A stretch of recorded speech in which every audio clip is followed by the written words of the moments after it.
Сәлеметсіңдер ме? Бүгін сіздерге Б дыбысы және әрпін таныстырмақшымын. Б дегенім білім, білім жарық күнің, ашып берер саған бар әлемнің сырын. Суретке назар салайық. Ненің суретін көріп тұрмыз? Иә, бұл бота. Бота сөзі Б дыбысынан басталады. Бота. Бота түйенің төлі. Бота сөзінде 4 дыбыс бар. Қане барлығымыз Б дыбысын бірге айтып көрейік. Б, Б, Б. Б дыбысы созылып айтылуға келмейді, өйткені ол дауыссыз дыбыс. Сондықтан біз оны көк текшемен белгілейміз. Суретке мұқият назар салыңыз. Бұл суретте Б дыбысының баспа түрі және жазба түрі берілген.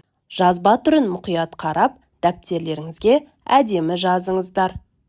Келесі кезекті Б дыбысы бар сөздерге бергім келіп тұр. Мұқият қараңыздар. Бала. Бала сөзінде 4 дыбыс бар.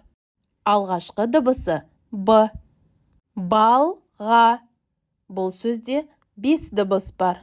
Алғашқы дыбысы Б. Балық. Балық сөзінде де 5 дыбыс бар.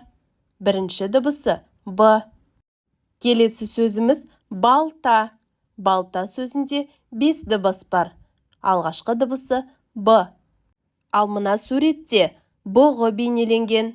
Бұғы сөзінде 4 дыбыс бар. Бұғы. Бұғы сөзінің алғашқы дыбысы да Б.